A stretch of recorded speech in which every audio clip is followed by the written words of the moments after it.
Welcome back to everybody who was here yesterday for Monday's Goal Get It, where we set goals and help establish some kind of purposeful driven goal setting.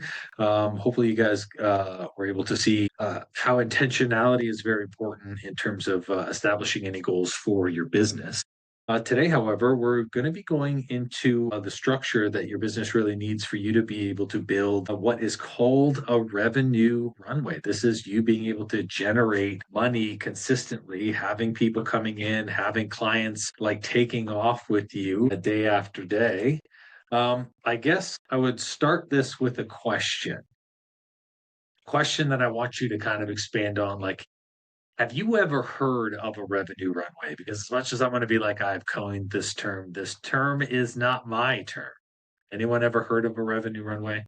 Thinks they know what a revenue runway is? Okay. No worries. Don't sweat it because I'm going to share it with you. So, a revenue runway is basically I would say, the way that a business can build consistently, where it has a form of attraction, where it's bringing in the right person every single time. It has a level of engagement where those people coming in, they're getting valuable content, they're being nurtured. But most importantly, it converts those audience members into actual sales. And then a level and retention system in which people will stay with you and you can ascend them into other offers regardless of what your business is. Doesn't truthfully matter if it's coaching, if you do different types of coaching. Any business has to have a revenue runway because if we're not regularly attracting people inside of our business, if we are not keeping our clients engaged or our potential clients engaged, if we're not regularly converting people and then actually keeping them, then we're always going to be struggling to scale our business. And this is where, especially coaches can tend to have a problem where you're either at the same month financially, kind of month over month, or maybe it's hard for you to like build up to hire your first employee because you always feel like you're doing things on a month by month basis. Having a revenue runway where clients are coming and taking off with you and new people are landing in and people are being nurtured is something that's very important. And I want to share with you where I started to learn this concept because it was something that I was not aware of when I built my first three businesses. So, when I started my very first business and we were doing in home training, I had a really hard time attracting clients. I was a really good coach. I knew exactly how to help them. I knew how to coach people, but no one had really shown me how to actually attract and find the type of client that I was looking for. And so what happened was I spent the first year doing in-home training and I would sign on like 1 to 2 clients a month. And of course, I wanted that to be 40 and 50 clients. And I was grateful for those 1 to 2 clients. But every time I was putting out messages, every time I was reaching out to people, every time I was trying to attract these people, it was getting crickets. I wasn't really finding people. And so I was doing things almost randomly. I was randomly posting on LinkedIn and then I would swap to Facebook. And I was doing everything that I could to try and find these people, not realizing that people would actually have the capability of being able to come to me. So I worked really hard to work out the first piece, which was finding clients. And I mastered the ability to kind of market by the time I hit my second business, which was having our physical studio. When we had our studio, I finally got the ability that, like, hey, like you can actually speak to a high level person and people can come to you. But then my next problem appeared. I would bomb consults left and right. I thought I was speaking to the right people. I thought I had a powerful message. I was getting people in front of me. But I remember, which is like, it's crazy to think about this because when I share this with coaches, they're like, that's statistically not possible. I bombed 26 consults in a row. Imagine sitting down with 26 people and then at the end, there's nobody. And I was like, I don't even think that's possible. And my coaches, every time I tell them, they're like, you are either so bad at sales or you're not actually bringing the right people to you. And then I started to second guess, like, am I actually attracting the right clients? Like I thought that I had figured the first piece out. So then I started like, I'm messing around with my messaging, but then I'm also trying to perfect the way of sales.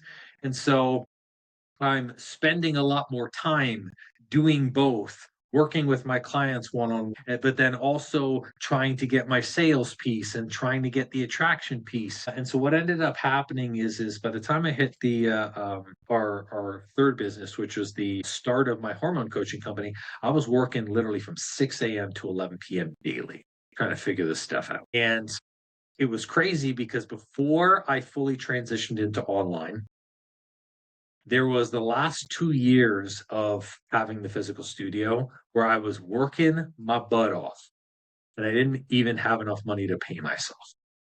Basically, it went out to my coaches, it went out to the marketing, it went out to like the coaches that I had hired to help me train the clients, it went out to the rent facilitator, it went out to the studio, and then by the time it was like whatever the scraps were left was for me. And guess what? There was never any scraps. And so it was like, what the absolute hell? There's got to be a way that people build consistent income and consistent revenue. And the way that I'm doing is just not right.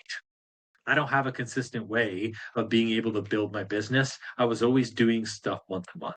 So then COVID hit, and I had taken a look at the way that my wife was attracting messaging, and she had made a very big decision. She was like, Andrew, I think that COVID's really going to impact our studio significantly. I think we should move online. I'm going to take the initiative and I'm going to go online first. And I said, okay, how are you going to do this? And she says, all I'm going to do is just focus and talk to people who are like me. I said, okay, how are you going to find them? She said, I'm not going to find them. They're going to find me. And I thought that was ludicrous. I was like, what do you mean people are going to find you? I don't understand that. And I said, okay, well, how are you going to close them? She goes, I'm actually not even going to hop on a sales call. They are going to sign up in the DMs. And I was like, you're a maniac. That makes no sense. I was stuck on the aspect of having to find the people, having to hard sell them, having to struggle through the process.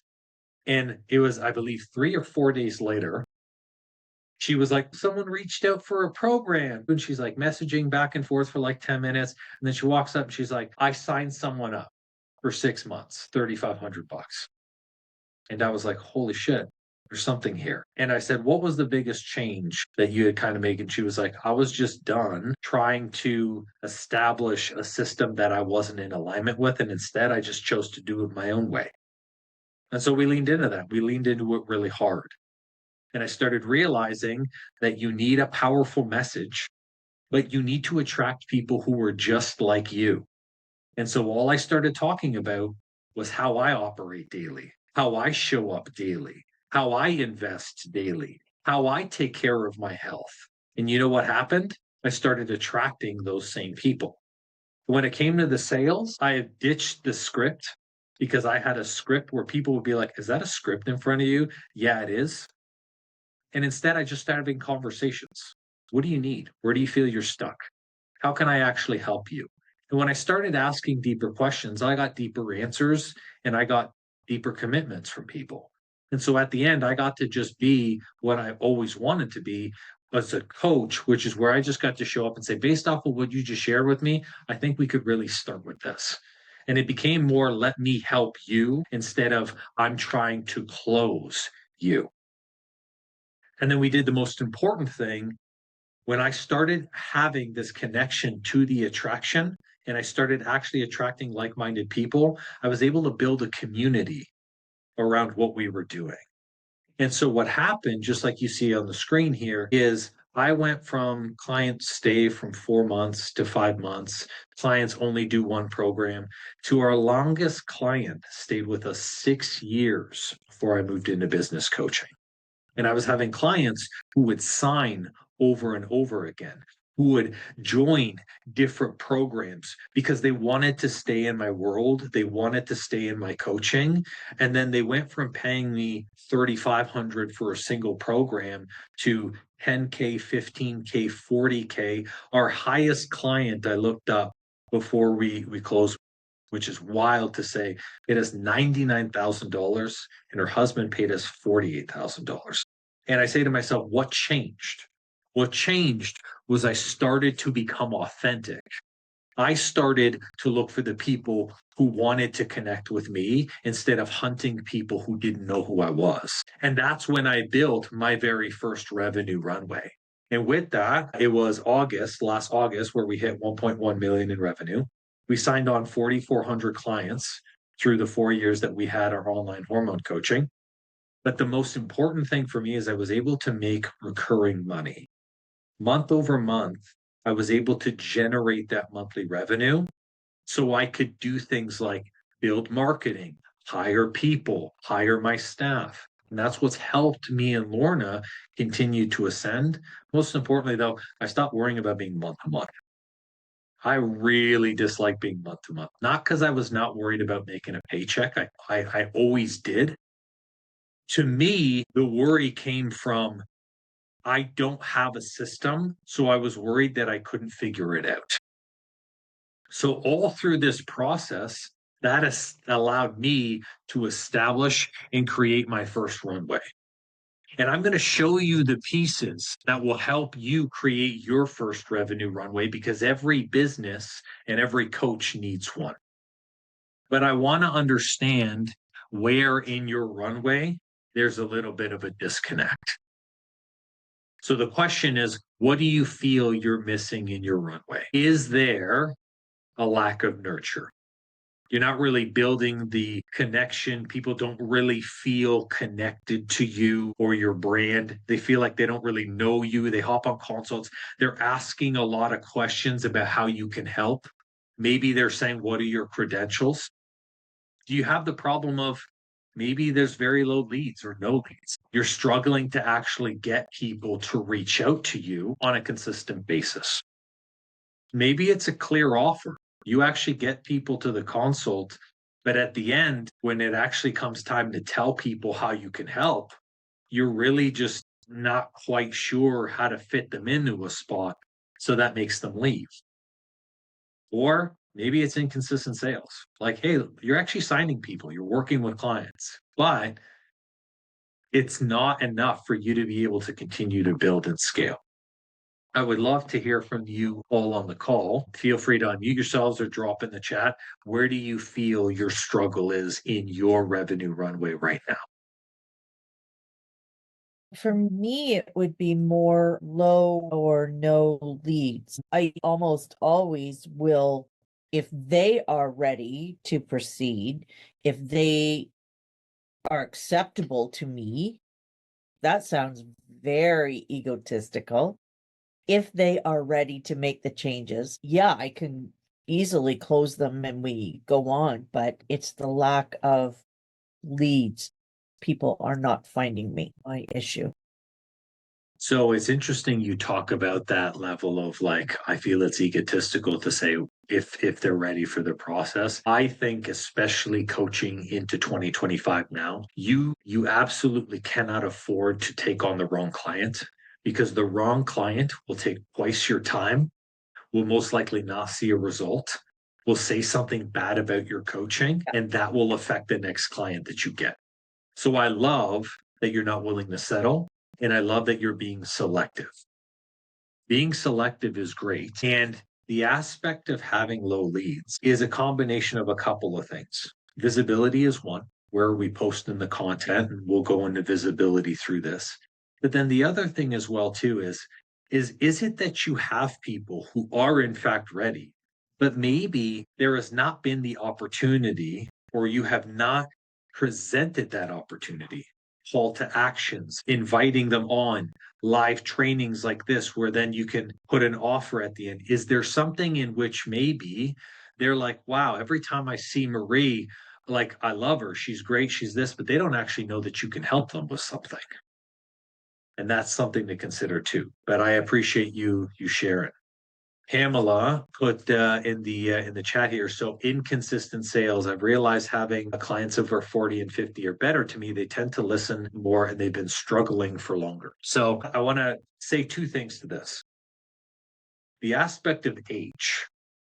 We're going to talk about client avatar today, but client avatar is not age. Sometimes we pigeonhole ourselves. We should have an ideal client for sure, right? Like 37 to 57-year-old females who are looking to do this, who struggle with these types of disorders, who have this type of challenge. Fine, we can be specific like that. But the thing is people do not like pick you as the coach because they're like, oh, it says I help 37 to 57-year-old moms, and that's me. That's not why they pick you. They're picking you for the transformation and for the result. And so sometimes, Pamela, we can actually disqualify people because we put them in a place where maybe we can help, but we don't feel that they're serious. And I'll give you a really great example of this. When I was doing hormone coaching, I had an 18-year-old reach out to me. Now, in my experience, 18-year-olds have no money and they're flaky as hell. And they're not really invested in anything. They're like, I'm okay eating Doritos.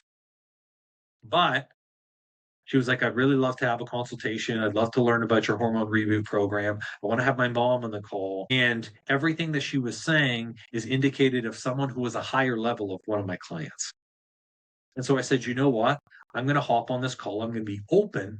And because I was open, she came with the same issues, challenges, and struggles. She did not fit the traditional client criteria of age, income range, but she was still a phenomenal client. Because in reality, we're not focusing on the age, we're focusing on the transformation, the challenge, and the result. So I just want you to know that. But 100% within consistent sales. Awesome. Perfect. So this aspect, Julie, feel free if you want to share as well too. If you want to pop in the chat or message whatever's open for you, feel free to share whatever you want as well too. But the big thing when it comes to kind of this runway is there's a couple of components to it that's really important for us to be able to scale. And in terms of being able to scale and to build this, we need to make sure that we have all of the components. There's no point in us getting leads, but we're not nurturing them because then the people will leave. You work so hard to get these people and then they take off. There's no point in nurturing people if your offer's not clear. Because if you're not sure how you're actually going to help them, by the time they get into a ready state and buy, they're going to be disappointed because you don't have the thing that can actually help them and they'll leave. And we can't have a process that's inconsistent where we are bringing ready people in, but because we're doing things different every time, we're generating a random result. And Pamela says here in the chat, I know even if I write women under 30, guys reach out like 100%, and women under 30 reach out, and I still don't hesitate 100%. So you can target everybody. But the big thing with this is there's a couple of components you need in order for you to establish a runway and make it really effective. So we're going to go through the 5 components because in having these, we're going to make sure that we're redefining each one and that you've got action steps for each one too. So the first one, for us to be able to attract people, and I'm going to put your faces up at the top here because the bar is blocking all the words on here. Not like there's any words on the slides, only a couple, but big thing when it comes to attracting the right person is audience alignment. A lot of you guys only focus on an ideal target client. You're saying to yourself, what is my client avatar? That's how we are trained as business owners. You say to yourself, okay, I look at my top 5 clients. I say 37 to 57-year-old person who makes 85K a year, has 2 kids. In Marie's case, struggles with some level of addiction or some type of thing that they need to work through to overcome. You know, in Julie's case, in Pamela's case, could be a health issue that they're working through, high levels of stress. And what you do is you create a box on how they physically operate and how they're supposed to show up in your world. And having an ideal client is important because we need to know who we craft the message to. But there's more to it than that. It's not just about speaking to an ideal client. We need to create a tribe. We need people to see us and follow us. Ideal clients, it's not enough to just say you match the description. If you want to create a movement, a method, a brand where people start flocking to you, where they say, I want to work with Marie, I want to work with Julie, I've seen Pamela's stuff, who fall in love with your process. This now has to take the ideal client and we have to add the connection piece to it. So there's three ways in which we do connection, and you really need to build all three. First is personal messages. If you're going to speak to an ideal client and you're going to create content around speaking to a person, we have to be personable and we have to be inviting enough for us to start a conversation. Connection starts with conversation. And here's why I've got three words on the side here. I've got connection, I've got love, and I've got trust. In order for someone to become your client, they need all three. They got to feel connected to you. They got to love who you are, how you help them, how you help others, and they got to trust you enough to know that you can help. This first piece of creating a tribe comes to connecting your ideal client to you as a coach. So first, we have to be personable in our messages. When we are creating content, we need to be encouraging conversations on our posts. Hey, would love to hear feedback. Would love to hear what you think about this. What's one thing you learned of this? What's one takeaway? What are you doing now for your diet? What are you doing to work on your trauma? Have you worked with a coach before? We need to encourage conversation because sometimes your ideal client can watch or listen to a piece of content and go, yeah, that is for me, but you haven't really given the invitation to interact. And so they stay away from you. And I can tell you something, there are a lot of good people who want to work with you, but you have to be the first one to extend your hand before they go and they reach out. Some people will never, ever reach out to you because that's scary, especially if they've never done it before. Next thing, we've got to be engaging with their content. You're not just here to be like, I'm posting stuff and creating stuff and I'm showing up daily so I can sign and get clients. Because that's not authentic and they will feel a disconnect. This is where, if you've ever seen someone like you're seeing on social and you're like, yeah, you know what? I believe you're credible, but I'll never work with you because I feel like I'm being sold every time I watch your stuff. You couldn't care about who I am as a person. I know if I join your program, I'm going to be client number 2256. It's because there's no engagement the other way. And so, just like I spend time creating content, a large part of creating a tribe is when I see someone who's a good fit for my world, when I see someone who's attended my lives or who's hopped on my trainings, I'll follow them on their social media. I'll engage with their stuff. And I'm not there to sell them. They show a picture of their family. Hey, I love the fact that you're a family person. It's not hard to connect with people, but remember, coaching is connection. So we have to do that. And then when they take the initiative to reach out to you, this is where we've got to be personal with the message. I went away from the copy and paste scripts that my coaches had done that were like, hey, when someone does this, copy and paste these three questions back to back. No, be personable.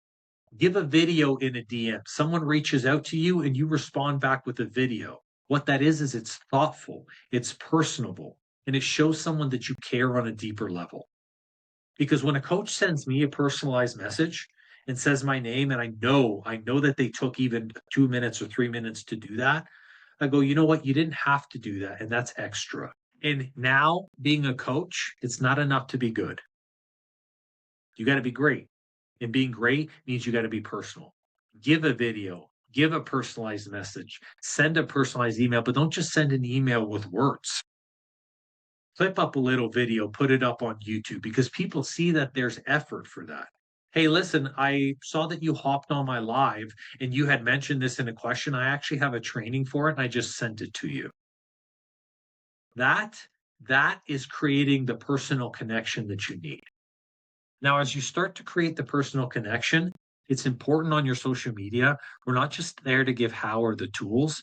We need to be showing more of us. It is so important. Your clients, the best version of your clients, the ones who sign up immediately, who pay in full, who show up to your coaching all in and invested, They're basically trying to become you. I want what Julie has. I want what Marie has. I want what Pamela has. I want their life. I want to be able to exercise like they do. I want to be able to eat the things like they do. I want to be able to embody what they embody. But in order for us to do that, we have to show them how we operate. So I create content showing the way I operate. If you go and you look on my socials, I talk about how I invest in my coaches. I share how I make long-term commitments. If I want a client to make a long-term commitment, I share. So, for example, I've hired 2 coaches for this year. My YouTube coach is a 6-month coach helping me to build the best YouTube channel ever. And I'm working with him for 6 months. And I also hired a speaking coach so I could speak on TEDx. We're committed for 12 months. And I value that because I understand that change takes time. And just like I'm sharing this with you, what happens is when your clients hear that, they resonate. Okay, well, if I want to work with Marie or Julie and they're talking about they make long-term commitments, if I'm going to work with them, I want to make a long-term commitment and investment in them. So talking about the way we invest in our content, but also sharing the life outside of your coaching. Sometimes as coaches, we feel if I share too much of my personal life, I'm going to give friend vibes and they're just going to think that I'm a friend. But here's the thing. Sometimes coaches, we put ourselves on pedestals where we're talking so high above, I'm perfect, I'm this, I do all of this every single day, and here's where they are. They feel no connection to you. They don't actually feel that you're real. Because one of the biggest challenges with social media now is we're only showing one specific side of people. And guess what? Normally it's the perfect side. That's what we want people to see. So the way that they're going to connect to you as a coach and pick you, share the stuff that you love to do. Share the person you love to be. I love telling people that I do D&D once a month. I love showing people that I do rock climbing or do weekly dates with my wife, because when I'm attracting and wanting to work with other business owners, I want them to operate like me. I want them to spend time with their partners and have fun and enjoy their business. This also makes sure that I'm attracting the person who actually is embodying the values that I embody. Marie, you talked about it earlier. You said that you're being selective. What if I told you that in starting to create the tribe, when I spent more time showing more of me, I stopped having to vet people because they started becoming like me. So I don't have to do vetting when they're like, oh, hey, I'm super excited for our consult. By the way, like I just literally had a date night with my wife like last week. And I'm like, beautiful. I already know you're a good fit because you're watching my stuff. Now, here's the key when it comes to your content, your social medias. You need to show people and create something that you're known for. This is not telling people I help people who are between X and X age struggle with this and this problem. That's not it. Put some examples there. When I say Nike, who knows the slogan for Nike? Who knows what it is? Just do it. I literally saw Marie mouth it. Just do it. Nike is known for supporting and building athletes. The product is shoes, but they're known for supporting athletes and helping them by just getting them to do it. Who knows McDonald's? I haven't eaten a burger at McDonald's in like 5 years, but I'm loving it. That's what it is. Oh, I'm loving it. Yeah. Sorry? You're not missing anything either. Absolutely. I believe that 100%. So yeah, I don't believe I'm missing the burger, but when you think of the brand that they built, the commercial is built around family. A grandfather takes a young kid to a hockey game and makes a stop off at McDonald's. I'm loving it is bringing families together so they can love the experience. Red Bull. Red Bull is another one, right? Red Bull gives you wings, makes you soar. It's not about energy. It's about we provide experiences that are exhilarating to people. So when you're a coach, you need to stop thinking of yourself as I help this person with my client avatar. That's not it. There's 1 to 2 things that you're stepping into, and I will give you my example. This is me. I am the literal green sheep. I don't do what white sheep do, traditional copy and paste. I don't do what black sheep do, go against the grain and be different. I'm straight up unique. I've always been unique. And how I help coaches build their brand is by being different and being unique. I want everyone to be authentic. No more copy and paste stuff, no more ditch the script. So that way they can stand out among everyone else. So if I had to sum up my brand, sum up my content, and I want you guys to do this as a test, I want you to challenge me on this. I'm sharing the uniqueness. You go and you take a look at my Instagram at Coach Andrew Costa. You're going to scroll down. You're going to see different. It ain't talking head. It's different. The look is different. The things that I talk about is different. I spend a lot of time talking about how I operate. I'm unique. And I love that. And it's actually why I even put it into my logo, the aspect of the ram's head, because I've told people from the dawn of time that, you know what? I felt like I was going into other business coaches programs and people were going left, people were going right, and I was going up. People were diving in the water, people were choosing grass, and I was in the mud. I was always different. But because I was different, I was able to stand out and people started to come to me. That attraction. So the aspect of being what you're known for is saying, if I could take my program and summarize the transformation and the process in I'm talking about less than 4 or 5 words. Just do it. I'm loving it.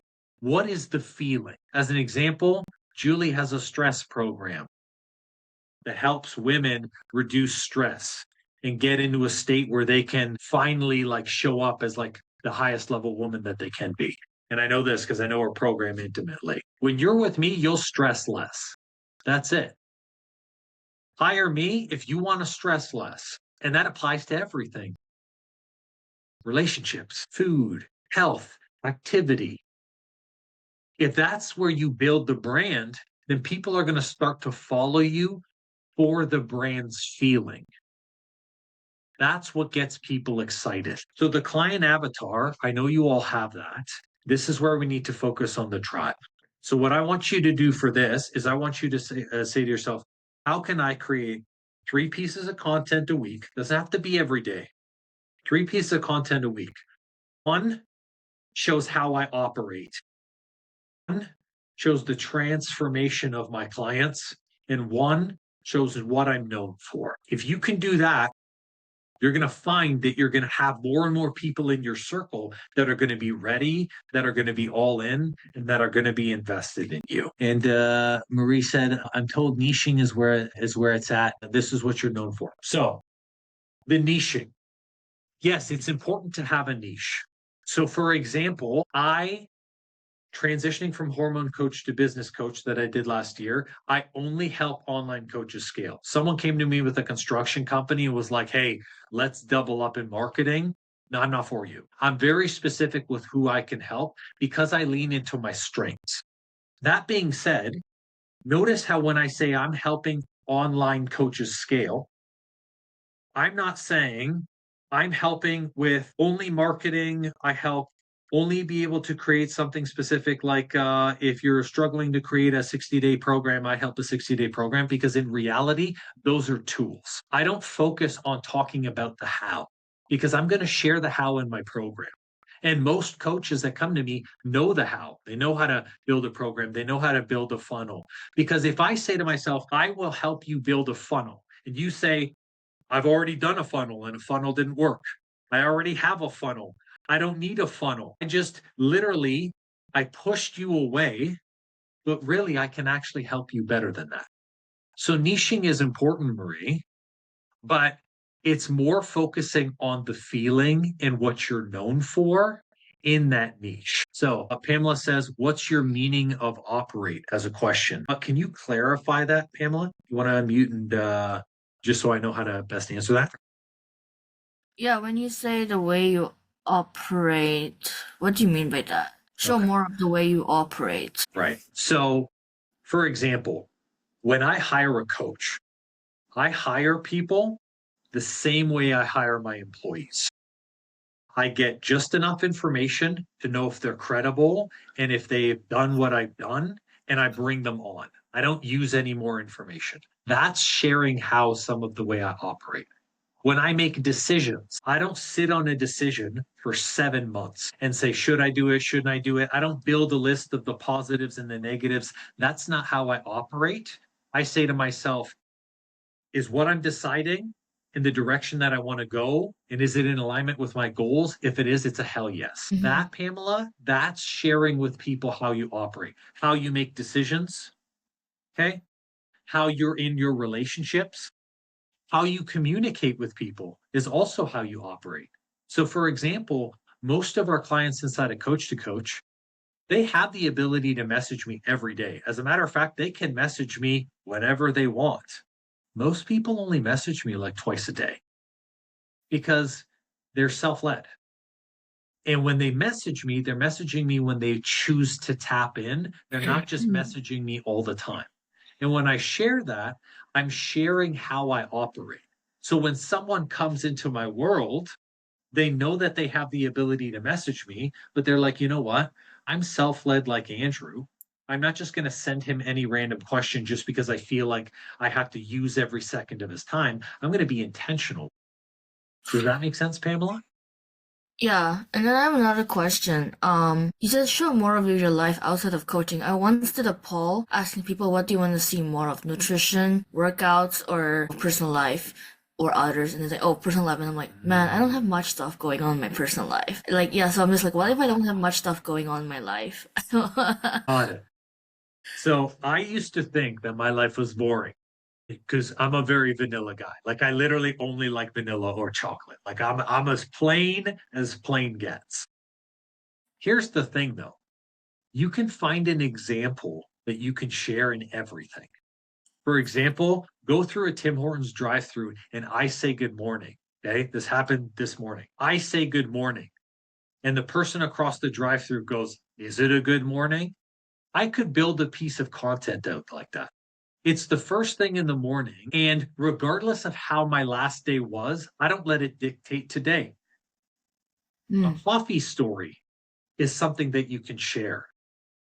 You going to the mall is something you can share. You refunding something or taking something back.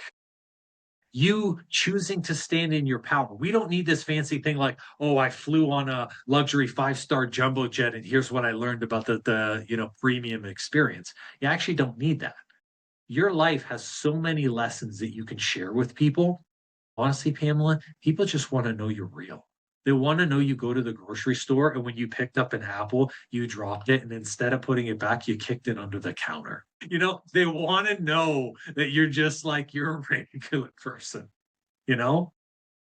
Or Mhm. that there was a wrong thing on the receipt and you saw that the price was wrong, but it was an extra $2 and you said, you know what? I'm not going to bother because my time is valuable. I'm just going to let them keep $2. Oh, okay, All of okay, that's valuable. Yeah. okay. And Marie says here, what was the second piece of content? So how you operate, what you're known for, and then okay. So how I operate, what I'm known for, and then the third one is basically like the transformation process, like what it looks like for someone to go through the process. And I'll expand on that on one of the steps because the transformation process is really valuable. So little goat, be unique. All right. Next thing we got consistent visibility. A large part of generating consistent people, we think it has to be I've got to post daily and I've always have to be selling something.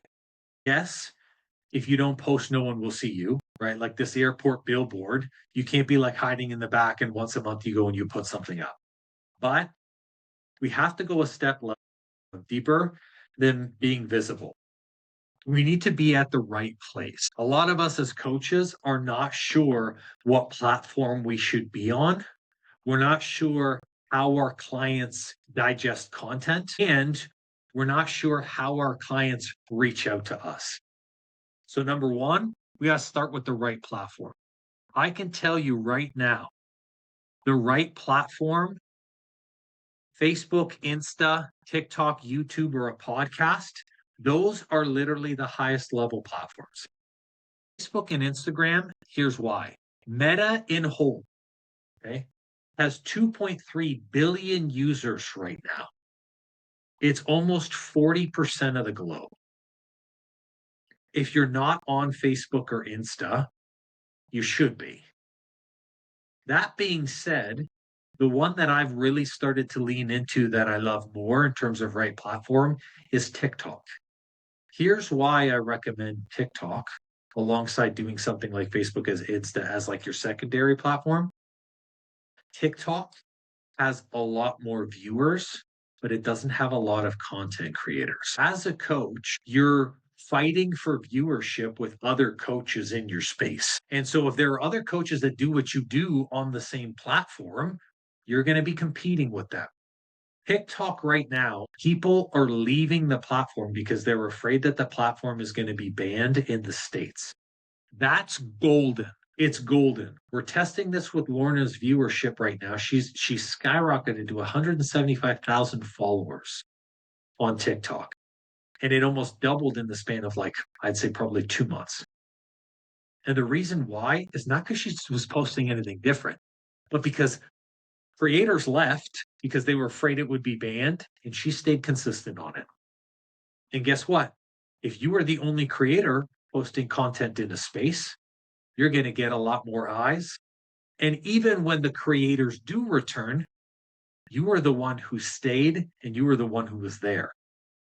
TikTok, hands down, phenomenal. And the fact that you can do lives on it and TikTok lives boosts your engagement by 30%, it will encourage showing more.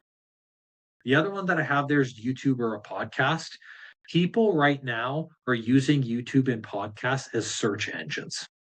When I want to learn about something, when I want to learn tools, when I want to learn the how, when I want to learn what type of coach I need, I go on YouTube and I look up a podcast for it. So if you're someone that does really emotional coaching, a lot of deep work, YouTube and a podcast is phenomenal because those people are listening to long form content and they're wanting to absorb your message.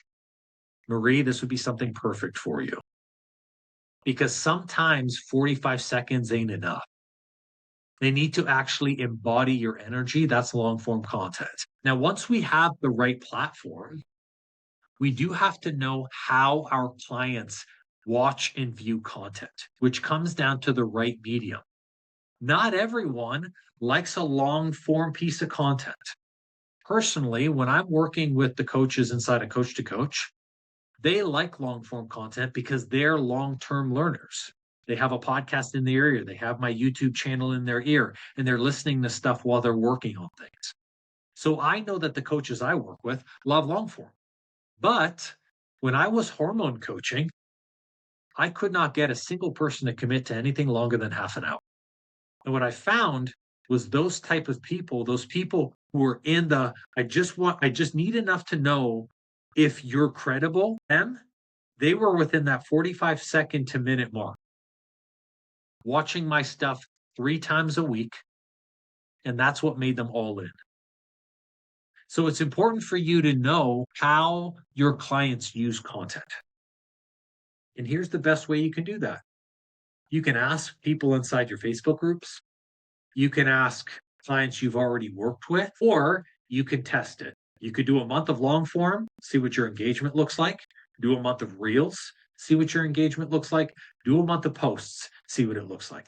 But you're going to find a way that people are going to go in. Pamela put a thing here. Selling B2B is definitely easier. So that's a preconceived notion. B2B is the same as business to consumer. Here's the difference between B2B. Most business owners are self-led and they are not afraid to take risks. That's the only difference. B2C, the only thing that you have to do is show people that working with you is not a risk, it's a benefit, and you just completely leveled the playing field. That's not hard. That's not hard to do. You want to remove the risk? Put a guarantee in your program. And if that scares you, to guarantee a result, lean into that. Because I can promise you There has not been a single client that has followed your process that you haven't delivered a result in. So a great way to eliminate risk, to make promoting business to business the same as business to consumers, put a guarantee. Because you know what? Your guarantee will have conditions. They got to show up to all the trainings. They got to do the work. If you show, truthfully, if a client shows up to all the trainings, they put in all the work, they attend all the sessions, they're going to see results. So why not put a guarantee in? But yeah, I would encourage you to consider, Pamela, that it's just as easy to advertise to regular people, because there are always people who are ready. Now, having the right platform and the right medium is important. Last thing though, you got to have the right intention. Sometimes when we're creating posts, we're trying to say, what is going to get a client to reach out to me? What am I going to put out to get a like, or to get a share, or to get someone to hop on a consult? That's not how we create content. You want people to reach out regularly. Number one, always, we got to post what our clients need to hear that day. The way I have never run out of content is I wake up and I say, what do my clients need to hear today? And sometimes as coaches, it's like, put your fucking offer out there. Maybe that's number one. Some days it's, listen, you're in your head, get out of your own way. But we always show up with what do our clients need to hear, because they're going to thank you and be grateful for that. Second thing inside of content, don't gatekeep. I don't hesitate in sharing the tools. Like, I'm literally teaching you guys everything right now. And I do that because when you hold back information, what that means is basically like, hey, I can really help you with this, but I'm only going to do it if you pay me. That's not genuine. Don't just show up 100% authentic all the time. And truthfully, people don't buy the how. They buy the why they're not doing the how. So don't gatekeep information on your posts. If you're going to share a tip, if you're going to share a tool, if you're going to give advice, give it like you would give it to a client. Because here's the thing, when your content becomes so valuable that someone goes, wow, you know what? If this is what it's like to get free stuff, imagine what it's like if I paid them. That's when they're going to connect. And then the right intention, you got to have clear call to actions. When you put out a piece of content, you don't just put it out and say, I hope they reach out. There needs to be a clear call to action. What do you want them to do? As an example, if you love trainings just like these, go head to my YouTube channel and subscribe to Coach, where you're going to find trainings and resources every week. Here's the link to it. Or DM me, because you know that you're at this space, you know that you're in this ready state, and you want to continue to work on this. DM me and we can have the conversation so I can show you what this process looks like. Or I have 4 spots open to help people just like this. We need a clear call to action to invite them, because if we don't invite, if we don't say we have a program, if we don't say we have a spot, if we don't say we can help, they're not going to assume. Because I've heard crazy things. I've had people say, you know, I kept seeing all of your content, but like, I just figured you had too many clients and were too busy. And I was like, what? You didn't reach out because I just never said, hey, I have spots open. They were like, oh, he must be packed. And I'm like, no, I can actually help you. So we need to have those call to actions. Now, doing step 2 is largely about having people fall in love with the way you operate day to day. And what I mean by that is, if you're always showing up in the space where they are, and you're always creating content that they like, and you're always giving a place from 100% care, not only will they feel connected to you, but they're going to start to love watching, listening, and viewing your stuff. But there's still one final piece of this. There's trust. So this is where we actually have to nurture the audience. Nurturing our audience, we think it's just if we post daily and if we send an email once a month with promos, that's enough. I have tons of coaches who start the Coach to Coach program who at the beginning, they're like, well, I have a newsletter. Like, isn't that nurturing? It's not enough. We're here to build a relationship. Because think about it. Think about how you buy. If the only time I hear from a coach is when they have an offer, oh, I'm kind of like, really? You're only here to sell me? Or if the only time I see a newsletter is when you're doing some type of a training, I feel disconnected with you. So, relationship building is a part of our revenue runway. And I'm going to show you how to be able to build the greatest value draw. Number one, in all of your social medias, there should be some type of lead up thing. I don't care if it's a free guide or a PDF. I don't care if it's a 2 to 5 day challenge, a pre recorded session. There needs to be something of value inside your description on the very top. So in my Instagram, it's my YouTube channel that has free trainings. On my TikTok, it's a free training of how to build your value stack funnel system. Where when someone is watching your content, there's a very low barrier way to be like, let me look on, more about who Pamela is. And then in your description, they say, here is something of incredible value to you. And it doesn't matter what it is, but it does need to be high quality. Sometimes when I see someone's free guides and PDFs, and I even hesitate writing this on here. I've seen valuable guides, but sometimes people are like, download my free guide. And it's like one sheet and there's no substance to it. And it's something I could have done a quick Google search on. I'm like, man, it's disappointing. And it shows me the level of what you're prepared to give as a coach.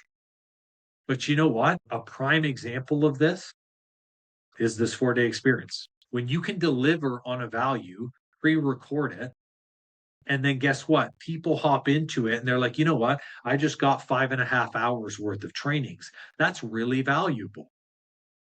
And someone goes, that's more than I've gotten doing a search myself. And truthfully, if I was to search for all of this myself, man, it'd take me a long time. So we need a lead up thing. Once we get people to commit to this free guide, to this challenge, to this pre-recorded session, we need inside of our revenue runway to create a value draw. It does not matter what type of coaching you do. You should have a webinar, a live training, a small course that they can do, which will help build trust. Because trust, it's not enough for them to feel connected and love your content. Think about this. There are people you watch content every day. Like, what's wild on TikTok? There's a falcon that has a camera on its head. You can watch its live feed. Love the falcon. I'll never buy from it. Ever. Because again, there's no trust there. Whoever's doing that, I don't even know who's doing that. If you had an offer on how to make something incredible, I'd have a hesitation. Where the sale will come in is you need to create a training. It doesn't have to be long. One training, one webinar, where you can create a value draw. And I will go through the steps of what a value draw is. Some of you guys have worked with me before. You know what a value draw is. Or for those of you who don't, I'm going to break it down in a second.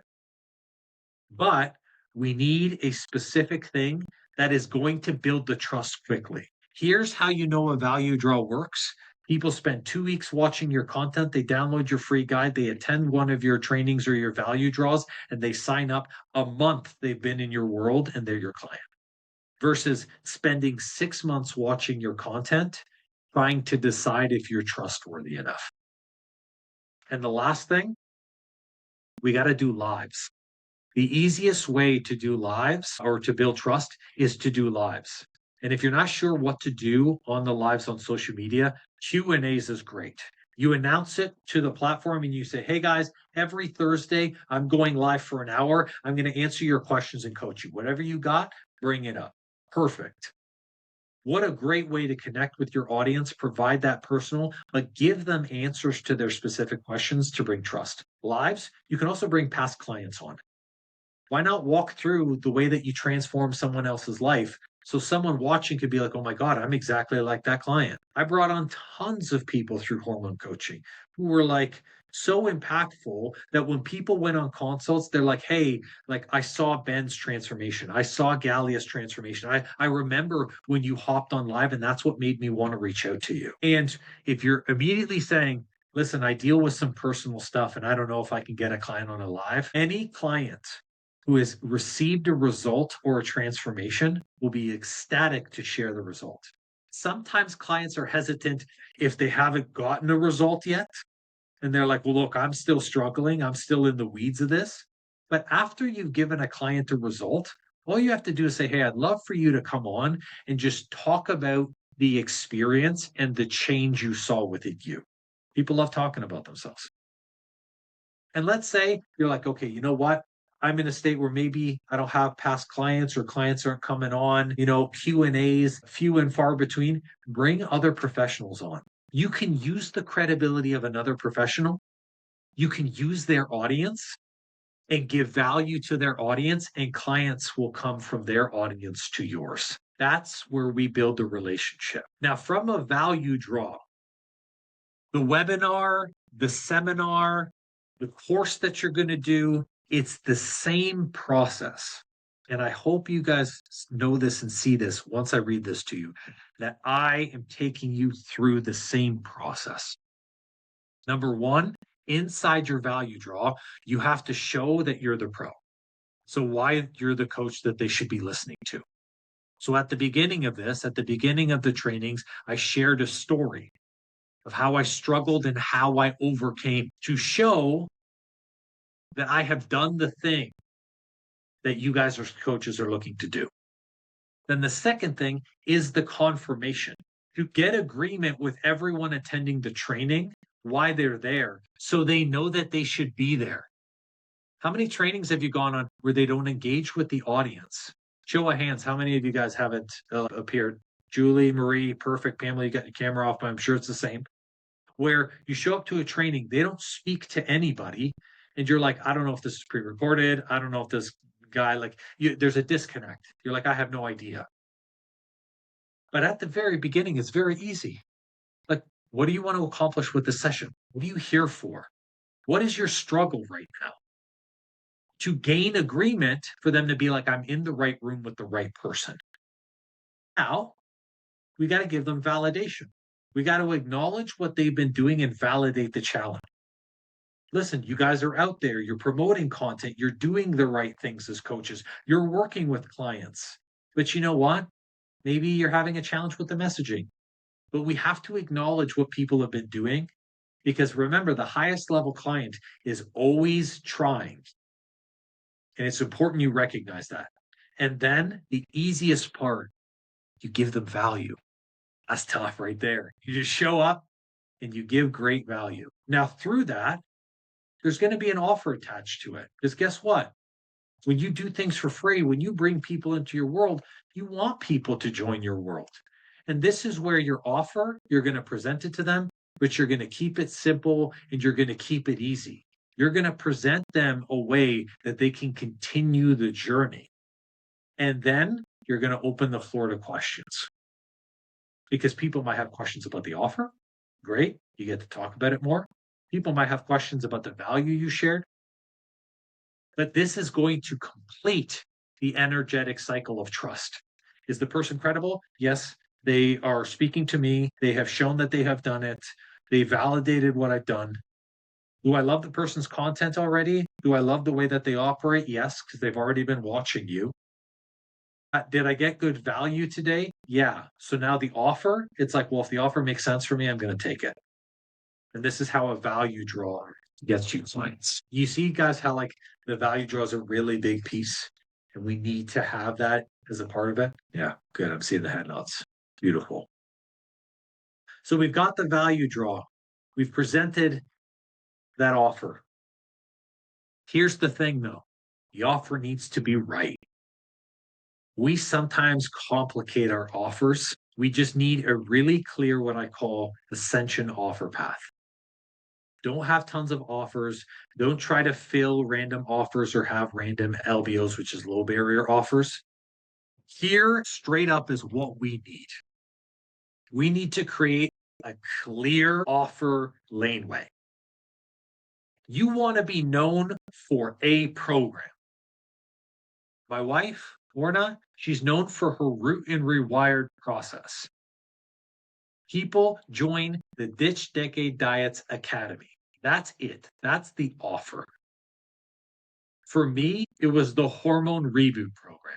That was my main offer. So having a main offer is basically it's your flagship program. It's where they see the best results. It's where they get the best connection. It's where they can lean into you the most. It's where everyone belongs and should go, because if you're speaking to the ideal client, they should have the same struggles and same challenges. That doesn't mean that you can't help them with other things, but there's a primary reason why they're coming to you. So, example, when I had the hormone reboot program, people came to reset their hormones, maybe because of IBS issues, maybe because of weight, maybe because of digestive stuff. But the thing was the same. They all wanted better hormones so they could fix a bunch of whatever those things are.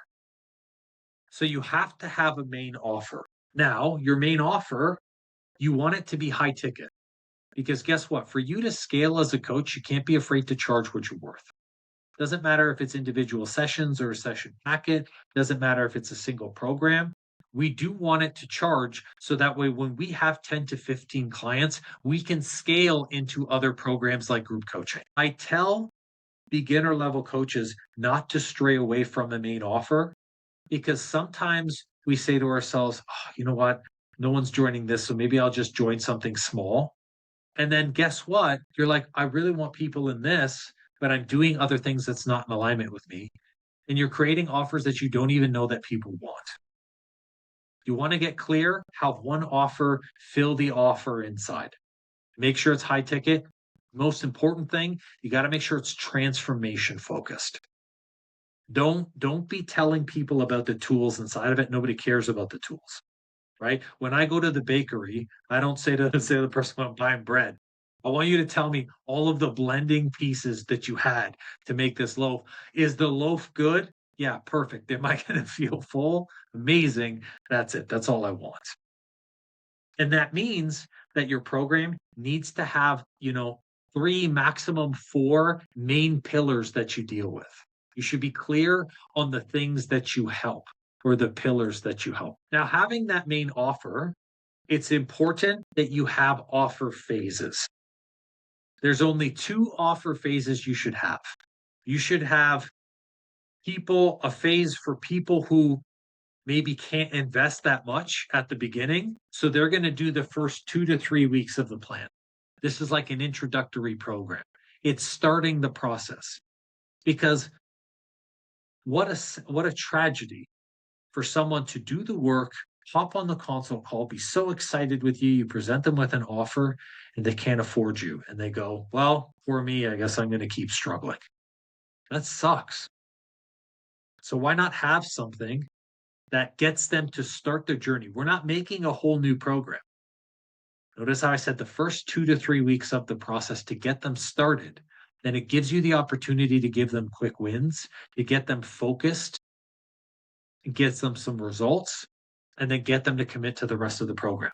Then also, you should look towards a phase 2 of your program, where effectively what you're doing is you're setting goals and you're just providing accountability. Everyone needs to stay on track. Doesn't matter what style of coaching you do. Everyone needs to set new goals, work on new challenges, and keep accountable. Because if you do not have that clear, then when someone joins your offer and you're like, oh, at the end of the program, like that's it, you're done. They're going to be like, oh, okay, I'm done. I guess that's it. Like, bye, coach. And then they're going to leave, and then they're going to exit your world. Versus if you said, hey, phase 1, we're taking you through this. And then phase 2, we're going to reassess where you are. And then we can maybe set some new goals. That already preps people coming in. I'm committing to my initial goal, but there is more. There's always more. Growth is never something you grow and stop. You continue. Now, you should also have something that's self-paced. Why? Because some people are so self-led, they don't want to work with you. They just need your information. And there's nothing wrong with that. But that's last. Focus on selling your main offer always first. Don't create the self-paced course if you don't have people in your main offer. Don't focus on a course that runs on auto sell if you're not having consistent clientele. It's main offer, offer phases. And then when you have people taking your main offer regularly, go to self-paced, because some people just want the information. And the best part about self-paced, this is where you won't have to trade your time for coaching or for money. You can be able to just sell the course and it can upsell into training later. So I put on the side there the how or the coaching. Your program should either showcase the how, it should be coaching, it should showcase the how, like the tools, or the coaching. Here's how I can help you use the tools. The reason why I don't recommend that a main offer do both is if you're working with people in a group, if your offer's in a group, if your offer's one-on-one, do both, that's fine. But if your offer's in a group, it can sometimes be confusing where people aren't sure how to use you. Like you're there to mentor them and help them through challenges, and they're asking how, when you're not asking the right questions. And this is where you may find that people might go into your program, but not be in the right container, not be in the right program. And so you're trying to do education on how to actually get them to operate the way they need to see results. So all of this has to be repeatable. I make content the same way, by focusing on those three pieces: showing more of me, showing how showing the knowing piece, and showing the transformation process. I build my value draw the same way. I offer free trainings, live masterclasses, events like this that allow people to come in and learn a little bit. I build trust quickly by delivering this value, and my sales process is identical. Where sometimes we can feel like our leads aren't consistent, we're not attracting the same type of people, we're getting random sales that for some reason we're I don't know, this one sales call was 15 minutes, this next one was an hour and a half, is because we're doing everything different. When it comes to a system, you only need 3 systems, and they're not hard. First is you need a system for intake. When you respond to comments and lives, respond the same way. When you are asking people questions in the DMs or in 15-minute calls, like if you're doing discovery calls or you're giving a little bit of your time, the question should be the same style of questions. Because if I'm speaking to the same client, I shouldn't be asking completely different questions each time. I should be able to ask similar questions. It doesn't have to be identical wording, and it doesn't have to be in identical order. But I should be able to ask people the same questions. So for a lot of people acting as coaches, working client to client, the questions are pretty foundational, right? Okay, what are you looking to achieve? Right? What have you tried? That's a fundamental question. Okay. Where do you feel is your greatest challenge right now? How do you feel I can help you as a coach? And are you open to options to get coaching support? If I can ask those same questions, and then if I need to, if someone says something specific, throw in specific questions to maybe clarify some stuff, I can make sure that I'm bringing on the people the same way. Or to Marie's point at the very beginning, I want to make sure these people are ready. I could just have an application. Man, what a great way to have an intake. Hey, you know what? Thank you so much for reaching out. You still remember the personal connection. We still ask, what are you looking to achieve? What's this? You build that personal connection. And then when they say, hey, look, I'd really love to hear options. Amazing. I do have an application because I don't work for everyone. So it's in my process to fill this out. But it happens the same way every time. If you have an application, you don't give it to one person, but don't give it to another. All of the people inside Coach to Coach, they all got to fill out the application. That's my prerequisite. Now, when it comes to sales, you want to be having similar conversations, deep, high level, looking for reasons as to why they're not a good fit. That's it. So simple. Your sales should have an action step. Hey, between now and our call, I want you to watch this video. Hey, between now and the conversation, I want you to do this. hey, between now and me sending you the link, or even something like, hey, I'd love for you to tell me the most recent piece of content you watched. The reason why is we want people to take the initiative because they are going to be taking initiative in our programs. And then the same discovery questions I said, right? If you're not doing DM conversations and you're just doing discovery, the questions are the same. And then another thing in sales, we need to be sending reminders and agreements. None of this fly-by-night coach stuff. You expect people to show up on the call, stuff like that. If you care as a coach, you're going to send a reminder. Hey, make sure you're on the call. Make sure you're doing whatever. I'm so excited to see you, because you want to get them pumped up, especially if your consultation is like a week from now. If they don't hear anything from you between a week from now, they can forget. They can also say, well, this coach doesn't really care. I'm not really excited to be here. So reminders are great. And then before every sale goes through, whether it's selling in the DMs or selling in a consultation, everyone needs an agreement. And the reason why, it's to keep you as a coach promised to what you've agreed to, and to keep them as a client promised, like to get them to agree to their commitment. It's the same process every time for me.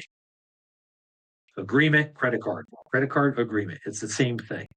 Not because I'm like, oh, I'm greedy, but because you're not an official client until you go through this process. We need you committed.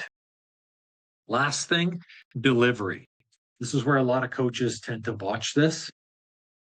You sell the client, and then like the onboarding's completely random and there's a complete disconnect.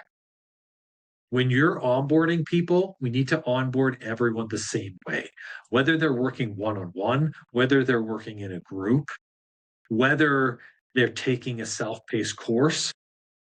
We need some type of tone setting. Either we set the tone to what they can expect and how they should operate in an email, or we set the tone the very first call they hop on. Hey, super excited. Thanks for hopping onto this first call. Here's how we operate. Here's our values here. Here's what you're going to get through this process. Because in order to keep them as the highest level of client, we have to teach them how to operate inside of our program. Or if it's in a welcome email, like you have a self-paced program, hey, thank you so much for joining. Here's the values that I operate with as a coach. Here's what I want you to do. And maybe the rules are simple. Lean in, ask questions, don't hesitate to reach out. Where people are like, oh, okay, here's how I have to show up every day. Because if you don't, then the disconnect between, wow, they really show themselves as a coach on social media, but once I buy the program, it's like, I'm just a number. And that's the disconnect. And then two things. Communication needs to be the same. We set boundaries on communication. We set boundaries on delivery times. And we set boundaries on our client calls or the conversations.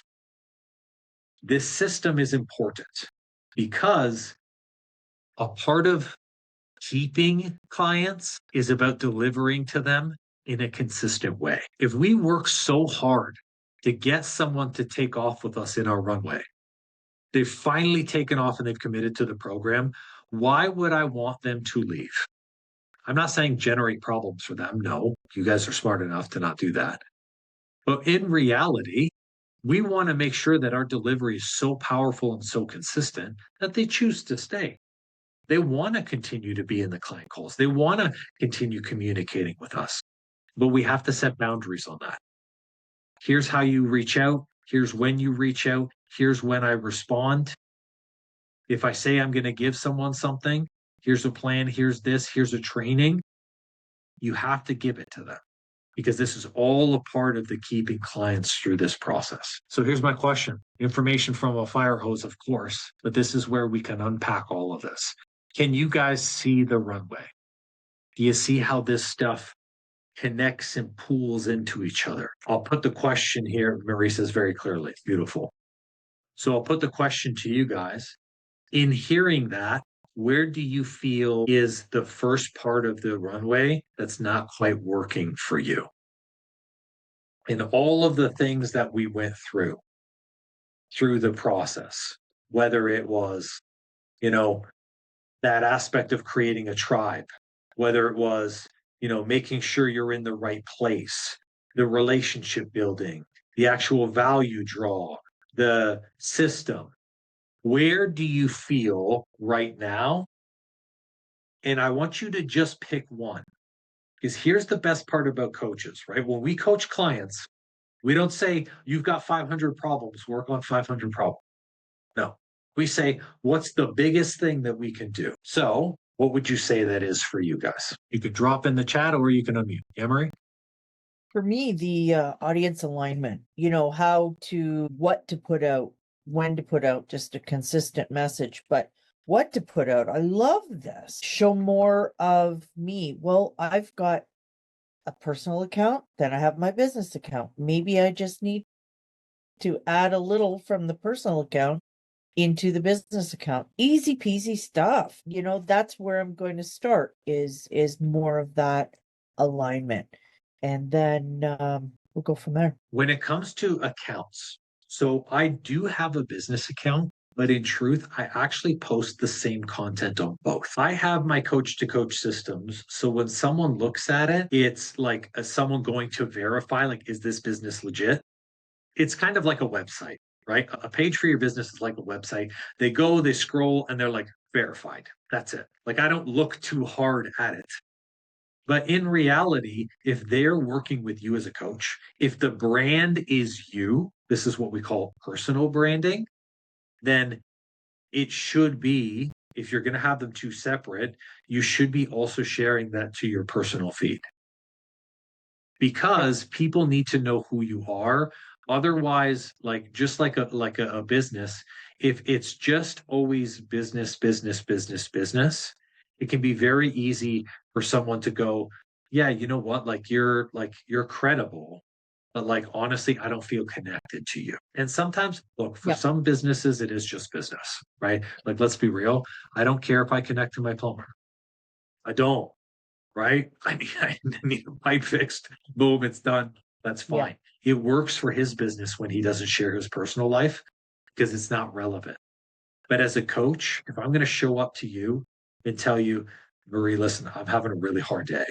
And I know you told me this thing, and then I went home, and then I just went back into my pity party. I need to know that I can trust you with that. That's personal. Yeah. Yeah. So that means you got to get vulnerable. Yeah. And I know you can do that. So that's the best part about it. Yeah. Love this. Thank you. Thank you so much. It's Absolutely. really so helpful to me. Good. Excellent. Julie says here, to figure out how to show that I am unique. This is great. And I appreciate you leaning in and sharing this, Julie. I struggled with uniqueness originally in my business because I was looking at what other coaches were providing and I was saying, how could I provide something better? So my little kind of green sheep here, I was trying to say, how could I be a better black sheep and paint a stripe on myself and be like, I'm different. Here is how you develop uniqueness. And it's very, very simple formula. I'm gonna PG this because I don't want to swear, and the swearing almost came. Because I'm really trying to refine the swearing, only because I know that sometimes the swearing afterwards when I listen back to it, I'm like, could have done without the swearing. So when you are telling people, I can promise you, there are days where you just walk around the house and you go, oh, for the love of freaking God, I just wish that people would just operate this way. That my clients would just do this. That's the uniqueness right there. When you fully lean in and embody the coach that does not care what people think, that's not afraid to go against the grain, and that will tell clients what they need to hear, not what they want to hear, that's where you find your uniqueness. So here's what you got to do, and you got to write down. What do my clients need to hear? Straight up. What do they need to hear? Not what they want to hear. Some people, I want a plan. I want a guide. you don't need that shit. Nope. That's not what you need. You need coaching. You need to figure this stuff out. You need to work with a professional in this. I am a professional. Very simple. But looking at the other two is, again, we're really showcasing the transformation end and the process of the transformation. So, Julie, if you're saying, I want to help women with stress, most coaches just want to help the way that they've been helped. You shared with me, Julie, that once you worked with a coach who fundamentally changed your life. It's what got you passionate enough to want to be a coach. I wanted to be a hormone coach because someone helped me. And so you want to be unique, go back to the person who was struggling and talk about what she needed to hear. Talk about what she needed and then show her the transformation. So if you want to help women be stress-free, Julie, it's a matter of, look, there have been times in my life where I was so bloody overwhelmed. There was no space in my brain. I didn't want to eat. I didn't want to work out. I was going through the motions. It was day to day, and that's crap. And you know what? There's better for you out there. And here's how I do that unique. I'm not going to pull back. I'm not going to hold back on the message. I'm going to tell people in my way. And this is where you have to lean into who you are. Some people, if you see the comments on some of my posts, people say, man, you're loud. You sound like you're angry and you're shouting at people. But I'm just a direct guy. And when I get passionate, I get fired up. When you get passionate, what comes out of you? Is it compassion? Then create content out of compassion. Is it straight up fire? There's a woman that I watch in Australia, and she's beautiful. Her content, she's Australian, and I think it sounds even more beautiful because she's Australian. Okay? It's like, oh, fucking moms, you just got to get the fucking work. You got to do the fucking thing. You got to stop fucking around. And she uses that. But like when she creates a piece of content, you watch it, you're like, yeah, I know. And it's funny and it's thing, but she straight up leans into who she is. So don't be afraid to be yourself. A unique method, Julie, is not about a special tool. Like I wasn't like I said, the revenue runway is not even mine. Dale Carnegie talked about it. But it's how we are showing up as the coaching. So your unique method could be something as simple as I tell it to you straight. I don't hold back. I'm not going to let you play small. And the difference is you are going to be stress-free and see the most fulfilling life that you can. It can be that easy. It should be that easy. Does that help? Yeah. Good. Beautiful.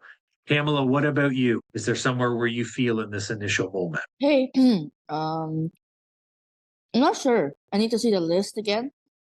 If there's a list. So you've got the step one, the aspect of creating a tribe. There's being at the right place. There's the relationship building with people. There's the actual value draw, these trainings, or even just, creating that clear offer system. Where do you feel like what's calling you right in this moment? Maybe the right people? Okay. So what makes you feel like you're not attracting the right people? I'm not sure. Remember on day one when we talked about the clarity and the why. When we feel that there is a disconnect, I'm not having the right people in front of me. There's two reasons why that's possible. One, your message is off, in which the messaging and the content, we just walked through the embodiment work and everything of how you need to post. There's also a second thing where you just want to help everyone. And by helping everybody, you're not really clear on who you help. When we create content that speaks to everyone, we feel like the people we get are very random. And this is where sometimes we're getting people in front of us who are ready, but sometimes we're getting people in front of us who aren't ready at all and aren't even in our client sphere. And we're like, this is really weird. So remember, sometimes it's not the people, it's the way you're talking is attracting those people. So Pamela says number one more. So you're putting your stuff out there, but it's really like refining that message. Perfect. Then you know exactly what you need to do. Lean into the transformation process and lean into number one 100%. Build your tribe. And when I say build your tribe, we do not need a large audience. We don't. Go and look on my Instagram. There's like 600 people. But I still have a successful business and people are signing up. Sometimes we're like, I want a following of 100,000 so it makes me feel better. But out of 100,000, if only 2 buy, what's the point of that? I don't need big following. massive viewers, $1 million things on my, or million views on my socials. What I need is 100 views where all 100 people are dedicated coaches of people who are like, I'm all in. Because they're going to be the ones who engage. They're going to be the clients. And so the tribe, this is why Pam and I talk about really making sure that your message is speaking to that tribe. We really got to do that. Because if people are going to follow you, they need to say, I belong here. And if too many people say, I belong here, then you get a group of misfits. And then this is where the tribe doesn't really work. So that's the big thing. Before we finish off the training for today, and first of all, I appreciate you guys staying a little bit later.